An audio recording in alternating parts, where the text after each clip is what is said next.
तो गाइस, जैसा कि स्क्रीन पर आपको नज़र आ रहा है, हम बात कर रहे हैं आपके पास पुष्पीय पादपों में लैंगिक प्रजनन के बारे में। पुष्पीय पादपों में लैंगिक प्रजनन पढ़ने से पहले आपके पास पहली बात हमें एक डेफिनेशन यहाँ पर क्लियर होनी चाहिए प्रजनन की, कि हमारे पास प्रजनन, जनन या फिर रिप्रोडक्शन से क्या मतलब है। हेडिंग है हमारी sexual reproduction in flowering plants. पुष्पीय पादपों में लैंगिक प्रजनन। पहली लाइन हम डिस्कस करेंगे प्रजनन के बारे में कि प्रजनन किसे कहते हैं। उसके बाद में प्रजनन के प्रकार देखेंगे, जिसमें से एक प्रकार है आपका लैंगिक प्रजनन। और जब लैंगिक प्रजनन हमें क्लियर हो जाएगा, उसके बाद में हम बात करेंगे पुष्पीय पादपों में लैंगिक प्रजनन के क्या मेथड है। ध्यान दीजिएगा गाइस, हमारे पास क्वेश्चन है what is reproduction. What is reproduction? जनन क्या है? जनन क्या है? What is reproduction? तो गाइस, जनन जीवों में पाई जाने वाली वह क्षमता जिसके द्वारा वे अपने समान नए जीवों को उत्पन्न करते हैं, वह क्षमता जनन कहलाती है। कैसे? ये एक जीव है और यह जीव अपने समान नए जीवों को उत्पन्न करता है, और यही क्षमता हमारे पास क्या कहलाती है? जनन। जनन के कितने प्रकार होते हैं? अगर हमसे जनन के प्रकार के बारे में पूछा जाए कि जनन कितने प्रकार का होता है, तो गाइस, जनन हमारे पास 2 प्रकार का होता है। बात कर लेते हैं। हमारे पास जनन के जो 2 प्रकार हैं, एक है अलैंगिक जनन और एक है लैंगिक जनन। अलैंगिक जनन, अलैंगिक जनन यानी एसेक्सुअल रिप्रोडक्शन। लैंगिक जनन यानी सेक्सुअल रिप्रोडक्शन। तो गाइस, अलैंगिक जनन यानी एसेक्सुअल रिप्रोडक्शन, लैंगिक जनन यानी सेक्सुअल रिप्रोडक्शन। और ये दोनों ही किसके प्रकार हैं? ये दोनों ही जनन के प्रकार हैं। तो यहाँ हमें एक लाइन बहुत अच्छे से क्लियर है कि कोई भी जीव अपने समान नए जीवों का निर्माण करेगा, ये क्षमता कहलाएगी जनन। और जनन के 2 प्रकार हैं, अलैंगिक और लैंगिक। यहाँ अलैंगिक और लैंगिक जनन मतलब कोई जीव है अपने समान नई जीव बना रहा है। 2 मेथड से बना सकता है, 2 प्रकार से बना सकता है, अलैंगिक जनन और लैंगिक जनन। तो हमें यहाँ पर मोटी मोटी बात जो क्लियर करनी है कि what is the basic difference between the अलैंगिक जनन एंड लैंगिक जनन, कि अलैंगिक जनन और लैंगिक जनन के मध्य में क्या अंतर है। हमारे पास अलैंगिक जनन के बारे में बात कर लेते हैं। एक जीव है आपके पास, ये जीव, ये जो हमने स्ट्रक्चर बनाई है, ये तो उच्च जीव है। पहली बात तो ये कि उच्च जीवों में अलैंगिक जनन नहीं पाया जाता। अलैंगिक जनन हमें पढ़ना है कि अलैंगिक जनन कहते किसे हैं, एक लाइन हमें क्लियर करनी है। तो हमें अलैंगिक जनन के बारे में पता होना चाहिए कि अलैंगिक जनन पहली बात तो उच्च जीवों में नहीं पाया जाता। दूसरी बात, हमारे पास अलैंगिक जनन जब उच्च जीवों में नहीं पाया जाता, मतलब कि निम्न जीवों में पाया जाता है। निम्न जीव मतलब हमारे पास जो एक कोशिकीय जीव है या कुछ बहुकोशिकीय जीव हैं। तो हमारे पास जो निम्न श्रेणी की जंतु है, जहाँ हमारे पास क्या पाया जाता है? अलैंगिक जनन पाया जाता है। अच्छा, निम्न श्रेणी के जंतुओं में भी पाया जाता है और निम्न श्रेणी के पादपों में भी पाया जाता है। कुल मिला के जो निम्न श्रेणी के जीव हैं वो आपके पास कैसे होते हैं, एक कोशिकीय। और एक कोशिकीय जो जीव होते हैं हमारे पास यहाँ पर होता क्या है कि एक कोशिका के मध्य में, ध्यान दीजिएगा, हम बात कर रहे हैं किसके बारे में, अलैंगिक जनन। और अलैंगिक जनन पहली बात हमने की कि हमारे पास निम्न जीवों में पाया जाता है। और जो निम्न जीव होते हैं वो हमारे पास कैसे होते हैं, एक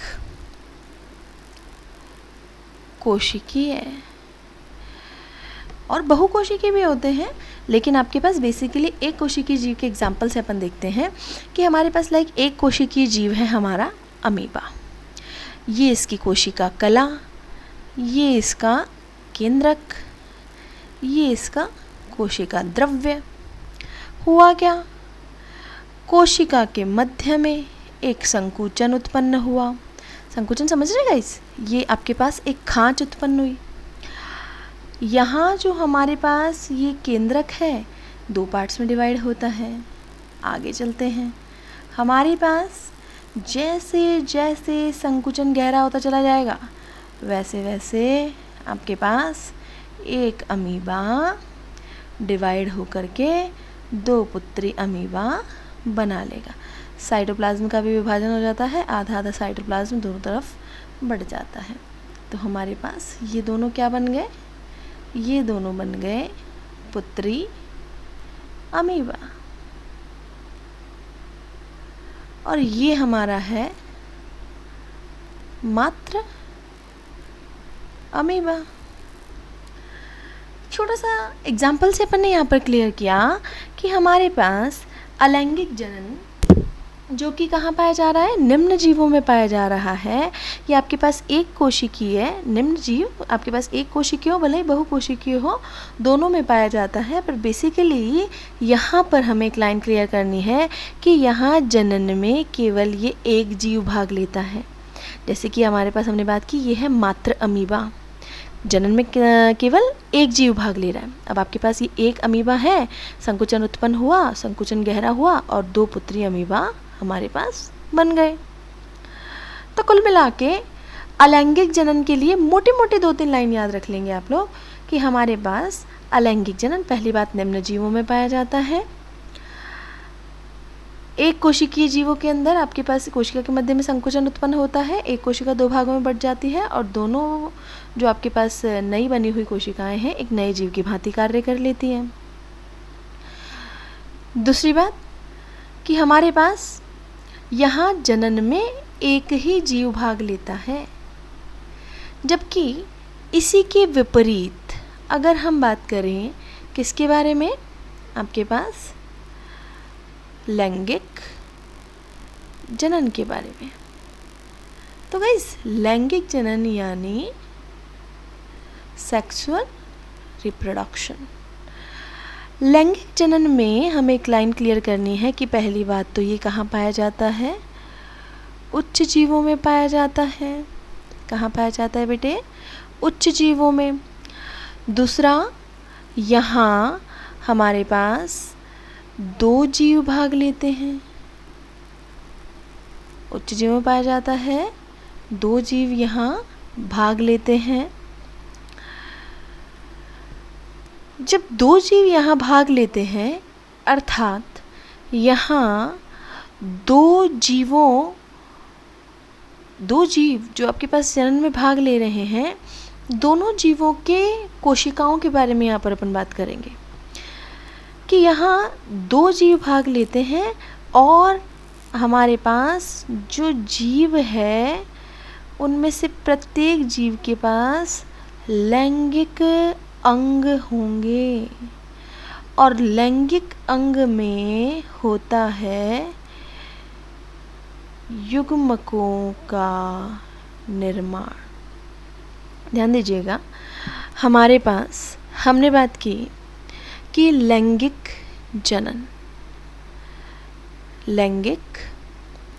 जनन उच्च जीवों में होगा। यहाँ पर आपके पास दो जीव भाग लेंगे, नर व मादा। जो दो जीव होंगे, एक होगा नर, एक होगा मादा। नर और मादा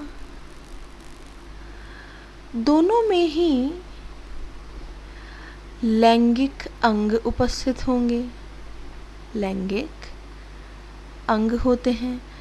लैंगिक अंगों में पाई जाती है लैंगिक कोशिकाएं, और लैंगिक कोशिकाएं आपके पास एक विशेष प्रकार के विभाजन में जाती है, जिसे कि कहते हैं अर्धसूत्रीय विभाजन।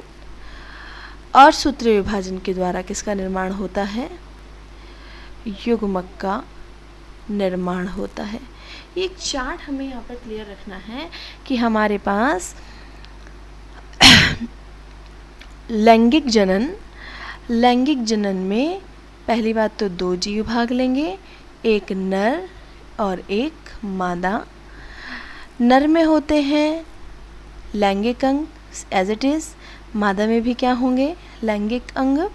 लैंगिक अंगों में मिलेगी लैंगिक कोशिकाएं, और लैंगिक कोशिकाओं में एक विशेष प्रकार का विभाजन होता है जिसे कि अर्धसूत्रीय विभाजन कहते हैं, जिसके द्वारा कोशिका में गुणसूत्रों की संख्या क्या हो जाती है? आधी हो जाती है।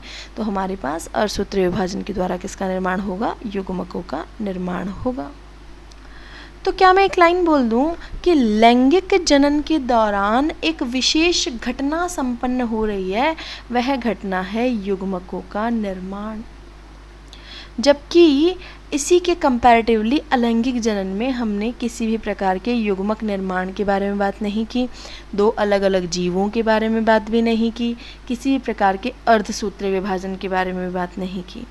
तो यहाँ एक बेसिक डिफरेंस जो अलैंगिक और लैंगिक जनन में हमारे पास सामने आता है कि अलैंगिक जनन निम्न जीवों में संपन्न होगा, एक जीव भाग लेता है, कोई प्रकार का अर्धसूत्रीय विभाजन यहाँ पर नहीं होता है, यहाँ युग्मक निर्माण भी नहीं होता है।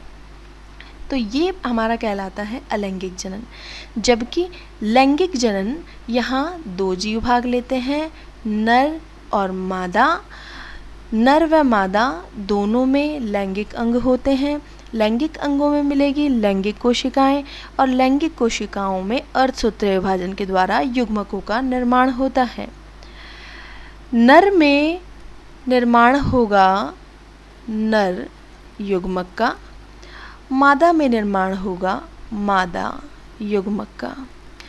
नर युग्मक व मादा युग्मक, ध्यान दीजिएगा गाइस, बहुत ही इंपॉर्टेंट लाइन है कि हमारे पास हमने बात की लैंगिक जनन के बारे में कि हमारे पास सेक्सुअल रिप्रोडक्शन में हमने बात की कि बहुत ज़्यादा ज़रूरी है कि आपके पास दो जीव भाग लेंगे, एक होगा मेल, एक होगा फीमेल। मेल की जनन कोशिकाओं के द्वारा नर युग्मक का निर्माण होगा। मादा में जो आपके पास मादा जनन कोशिकाएं हैं उनके द्वारा मादा युग्मक का निर्माण होगा। और एक बहुत ही महत्वपूर्ण घटना कि हमारे पास नर व मादा दोनों के युग्मकों के संलयन की जो प्रक्रिया है बेटे, ये हमारे पास कहलाती है निषेचन। एक बहुत ही महत्वपूर्ण घटना यहाँ पर संपन्न हो रही है जिसे कि निषेचन कहा जा रहा है। और हमारे पास निषेचन के द्वारा, ध्यान दीजिएगा, युग्मक हमेशा कैसी कोशिका होती है? अगुणित कोशिका होती है। जिसको अगुणित द्विगुणित नहीं पता है, नेक्स्ट क्लास में हम डिस्कस कर लेंगे। अभी के लिए आप केवल इतना याद रखें कि अगर हमने लिखा है n, इसका मतलब ये क्या है? अगुणित। और जहाँ हमने लिख दिया 2n, इसका मतलब ये क्या है? द्विगुणित। तो हमारे पास हमने कहा कि एक है नर युग्मक, एक है मादा युग्मक। हमारे पास एक नर युग्मक और एक मादा युग्मक। और एग्जैक्टली जब युग्मक के बारे में बात कर रहे हैं तो युग्मक कैसा होता है? अगुणित होता है। मतलब हम किससे रिप्रेजेंट करेंगे? केवल n से रिप्रेजेंट करेंगे। तो हमारे पास क्या बोलकर जा रहे हैं कि नर व मादा युग्मकों के संलयन की क्रिया निषेचन संपन्न होती है। और निषेचन के द्वारा जब n और n जुड़ जाएगा तो हमारे पास एक 2n यानी एक द्विगुणित जाइगोट यानी द्विगुणित युग्मनज का निर्माण होगा। द्विगुणित जाइगोट या फिर द्विगुणित युग्मनज, इसका हमारे पास निर्माण होगा।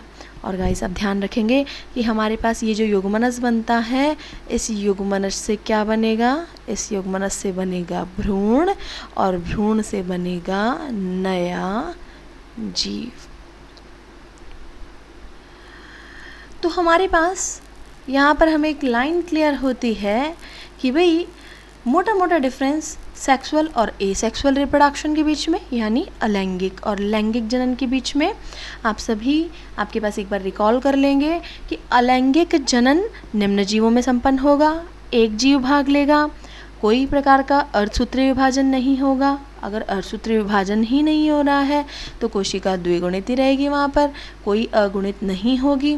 तो यहाँ पर आपके पास अलैंगिक जनन के अंतर्गत अर्धसूत्रीय विभाजन भी नहीं होता है, युग्मक निर्माण की प्रक्रिया भी संपन्न नहीं होती है, और युग्मकों के संलयन की प्रक्रिया निषेचन भी संपन्न नहीं होती है।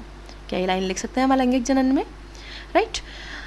वहीं कंपैरेटिवली अगर हम लैंगिक जनन के बारे में बात करें तो लैंगिक जनन में हमारे पास एक नर होता है, एक मादा होते हैं, दो जीव भाग लेते हैं, उच्च जीवों में संपन्न होता है।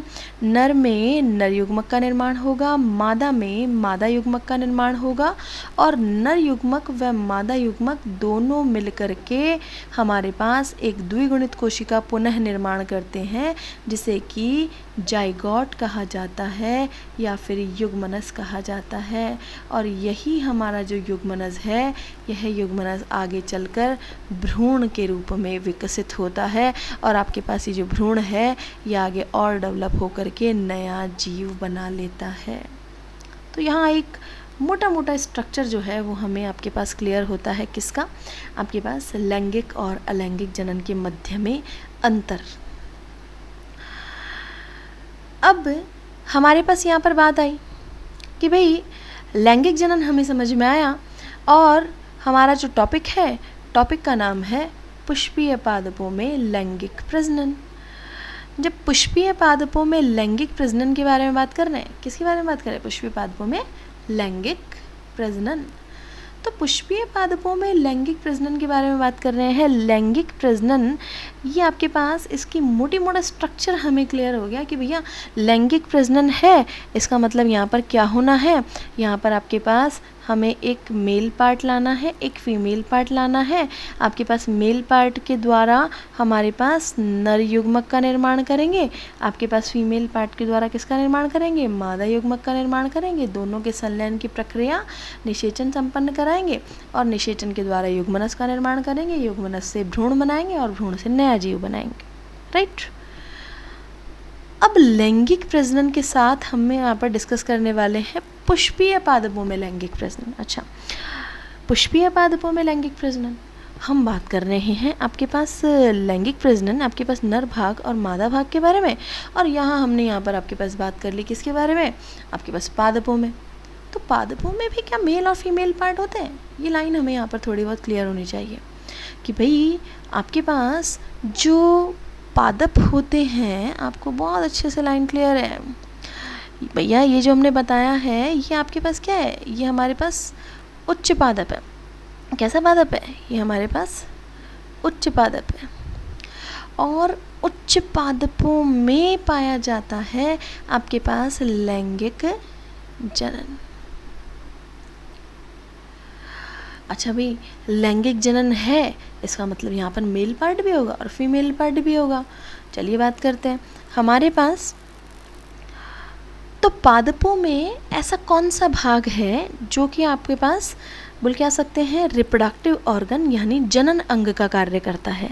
तो बेटे हमारे पास बात आई, ये हमारा पादप, आप ध्यान दीजिएगा एक पादप कैसे विकसित हुआ। जो बच्चे नहीं जानते हैं, हमारे पास एक ये बीज है, इस बीज को हमने यहाँ पर ज़मीन में डाल दिया, राइट।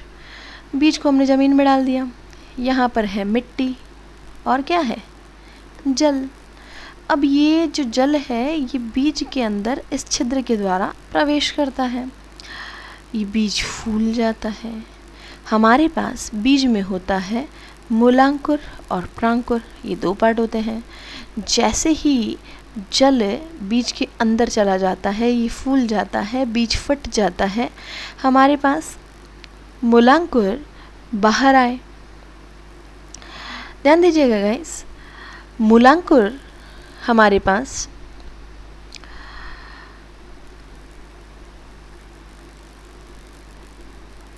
देखिएगा, ये बीज को हमने आपके पास यहाँ पर डाल दिया ज़मीन में। यहाँ आपके पास वाटर इसके अंदर प्रवेश कर जाता है। मूलांकुर और प्रांकुर दो भाग होते हैं। मूलांकुर नीचे की ओर जाएगा, प्रांकुर ऊपर की ओर जाएगा। हमारे पास ये जो प्रांकुर है थोड़ा बहुत वृद्धि करेगा, छोटा सा पौधा बन जाएगा। नीचे की तरफ मूलांकुर से जड़ों का विकास होगा। धीरे धीरे ऊपर वाला पार्ट ग्रो करता जाता है और हमारे पास शाखाएं, पत्तियां, आपके पास एक ट्री डेवलप हो जाता है और नीचे भी अच्छा खासा मूल तंत्र विकसित हो जाता है। अब आ जाइए, हमारे पास यहाँ कौन कौन सी चीज़ों का विकास हुआ है बात कर लेते हैं। यहाँ पर हमारे पास विकास हुआ जड़, तना, पत्तियां या शाखाएं।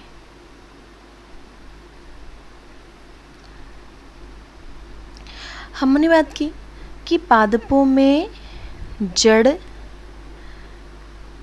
तना, पत्तियां, ये 1, 2 और 3 ये भाग आपके पास भले ही पादप मैच्योर हो, परिपक्व हो या ना हो, ये तीनों पार्ट वहाँ पर हमारे पास मिलेंगे और ये भाग कहलाते हैं कायिक भाग, क्योंकि ये लैंगिक जनन में पार्टिसिपेट नहीं करते हैं।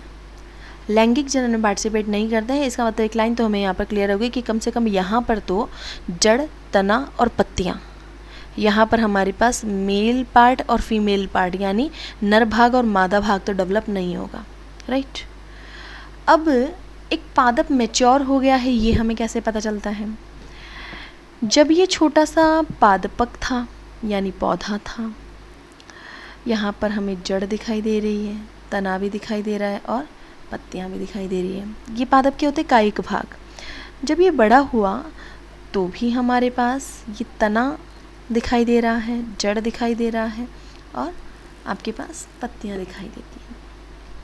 हमने बात की जब तक यहाँ पर ऐसे पुष्प नहीं आएंगे तब तक ये पादप अपने आप में परिपक्व पादप नहीं कहलाएगा। तो हमें यहाँ पर एक लाइन तो क्लियर होती है कि आपके पास पादपों में परिपक्व अवस्था का कैसे पता चलता है, जब वहाँ पर पुष्प आने शुरू हो जाते हैं, राइट। अब ध्यान दीजिएगा, पुष्प आया इसका मतलब हमारे पास पादप परिपक्व हो रहा है। ये हमारा पुष्प, थोड़ा और बढ़िया पुष्प बनाते हैं, राइट। ये पुष्प वृंत है ना आपके पास, इसको थोड़ा सा और क्लियर करते हैं। देखिएगा, हमारे पास एक पुष्प की संरचना देखते हैं। एक पुष्प की संरचना में हमें क्या क्या नज़र आता है? तो गाइस, एक पुष्प वहाँ पर आपने देखा होगा सबसे बाहर की तरफ इस तरीके से हमारे पास ग्रीन कलर की, हरे रंग की थोड़ी सी थिक, थोड़ी सी मोटी पत्ती नुमा संरचना होती है। ये जो संरचना है, इस संरचना को कहा जाता है बाह्य दल। आगे चलते हैं, इसके अंदर आपके पास इस तरीके से कलरफुल, ऐसे ये कलरफुल जो पत्तियों जैसी संरचना है, ये हमारे पास कहलाती है क्या? दल। और आगे चलते हैं और अंदर चलते हैं, यहाँ से इस तरीके से एक संरचना हमें नज़र आती है, वृंत जैसी संरचना है और उसके अंदर एक फूला हुआ पार्ट होगा। ये पार्ट ऊपर जाता है और इस तरीके से ऐसे फैल जाता है। तो गाइस ध्यान दीजिएगा, हमारे पास एक जो पुष्प है, एक पुष्प में सबसे बाहर की तरफ अगर मैं बात करूं तो ध्यान दीजिएगा, ये वो डंठल है जिससे हम पुष्प को पकड़ते हैं। इस वृंत को कहा जाता है पुष्प वृंत, राइट। अच्छा, हमारे पास पुष्प वृंत से ऊपर चले तो ये फूला हुआ भाग थैलेमस, थैलेमस यानी पुष्पासन।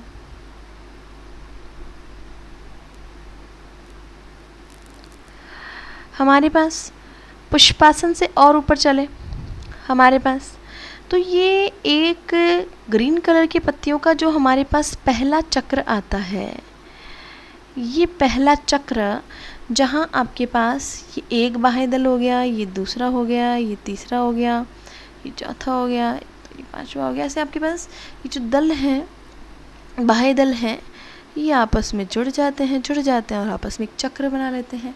एक्चुअल में आपके पास ये जो चक्र है, इस चक्र को हमने नाम दिया बाह्यदल पुंज। ये पहला चक्र है पुष्प का जब हम बाहर से अंदर की ओर चल रहे हैं। दूसरा, ये आपके पास है दल। ये होता है कलरफुल, थोड़ा सा क्या होता है, ये रंगीन होता है। हमारे पास आप एक लाइन बोलकर जा सकते हैं कि दल मिलकर के जो चक्र बनाते हैं उसे कहा जाता है दल पुंज।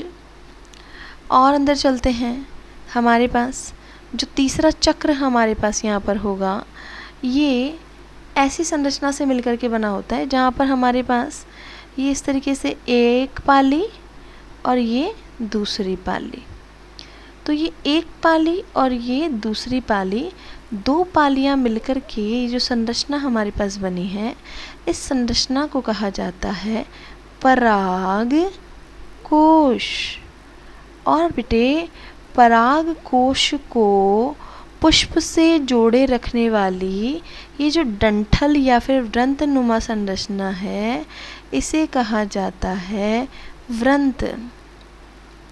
तो यहाँ हमारे पास परागकोश और एक वृंत दोनों मिलकर के जुड़कर के ये जो एक कंप्लीट संरचना बना रहा है, इसे कहा जाता है पुंकेसर। क्या कहा जाता है? पुंकेसर।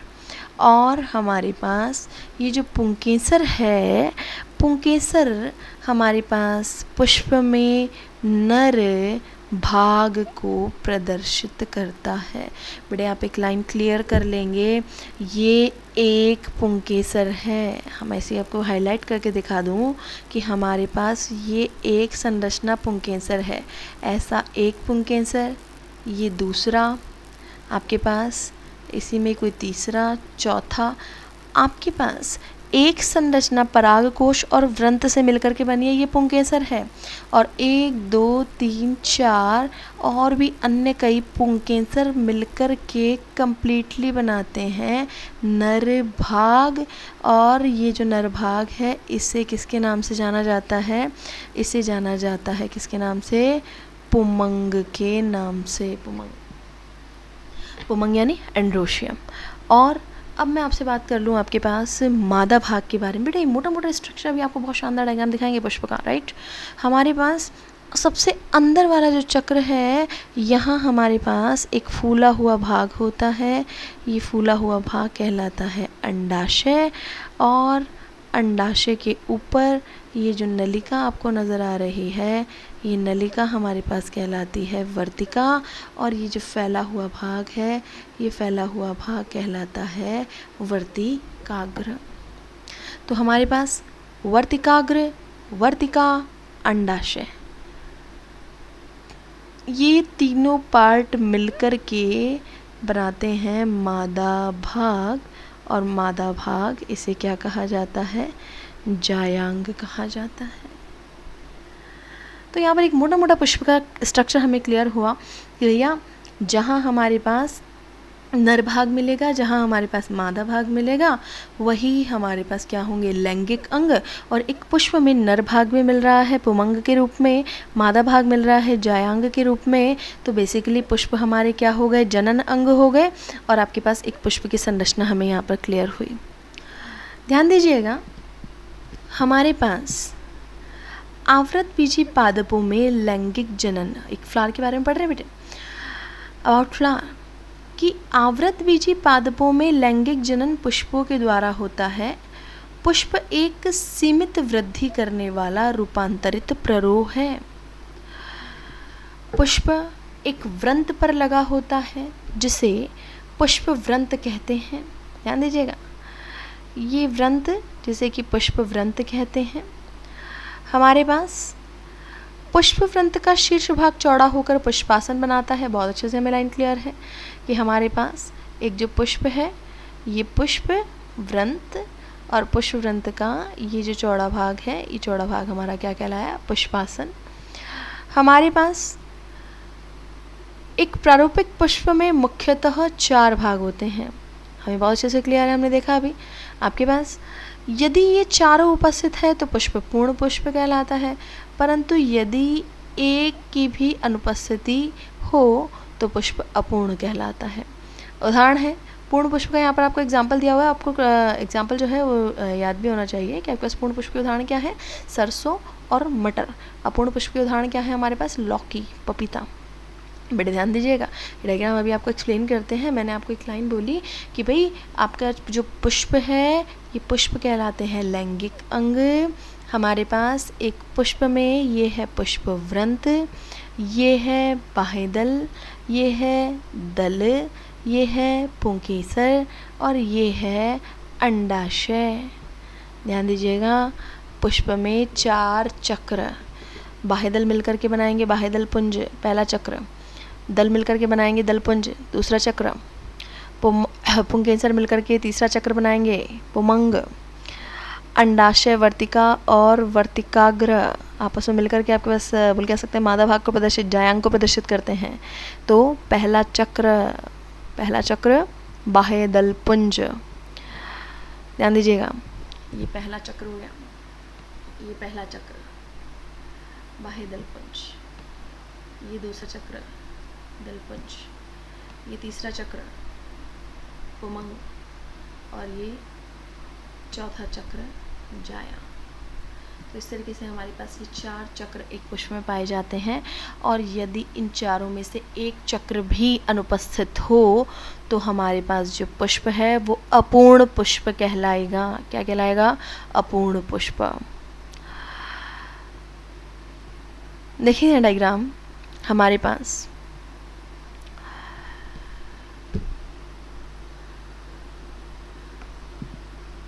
तो ये हो गया हमारा पुष्पव्रंत, ये फूला हुआ भाग पुष्पासन, ये है बाह्यदल और हमें एक लाइन क्लियर है, बहुत सारे बाह्यदल मिलकर के बनाएंगे बाह्यदल पुंज, ये है कलरफुल दल। यहाँ ये जो स्ट्रक्चर आपको नज़र आ रही है, 2 पालियाँ हमें नज़र आ रही है, ये पहली पाली, ये दूसरी पाली, 1 और 2 पालियाँ आपस में जुड़ी हुई हैं। इसका मतलब हमारे पास ये परागकोश कैसा हो गया, द्विपालीवत हो गया। कैसा हो गया, द्विपालीवत। और इसके नीचे ये व्रंत है जिसे कि आपके पास पूतंतु हमने नाम दिया है। तो हमारे पास ये परागकोश और ये है तंतु। आपके पास परागकोश और पूतंतु दोनों आपस में मिलकर के संरचना बनाते हैं पुंकेसर। अंदर चलते हैं, ये जो हमारा फूला हुआ भाग हमें नज़र आ रहा है, ये फूला हुआ भाग हमारा है अंडाशय। अंडाशय के अंदर ये है, ये जो आपके पास 1 2 3 पेयर में आपको नज़र आ रहे हैं, ये हमारा क्या है, बीजांड। और एक जो अंडाशय है ये ऊपर की ओर एक पतली संकरी नलिका आपके पास जिसे कि क्या कहा जाता है, जिसे कि कहा जाता है वर्तिका। और आपके पास वर्तिका ऊपर की ओर चलती है और फैल जाती है। आपके पास ये जो फैला हुआ भाग है ये कहलाता है वर्तिकाग्र। इस प्रकार वर्तिकाग्र, वर्तिका, अंडाशय तीनों मिलकर के हमारे पास किसका निर्माण करते हैं, अंडक का निर्माण करते हैं। यानी आपके पास मादा भाग जयांग का निर्माण करते हैं। तो ये था बात आपके पास एक फ्लावर के बारे में कि हमारे पास एक जो फ्लावर होता है उसका स्ट्रक्चर क्या होता है। आपके पास चारों चक्र यदि उपस्थित हैं तो हमारे पास ये क्या कहलाएगा, पूर्ण पुष्प कहलाएगा। यदि आपके पास चारों चक्र उपस्थित नहीं हैं तो ये क्या कहलाएगा, अपूर्ण पुष्प कहलाएगा।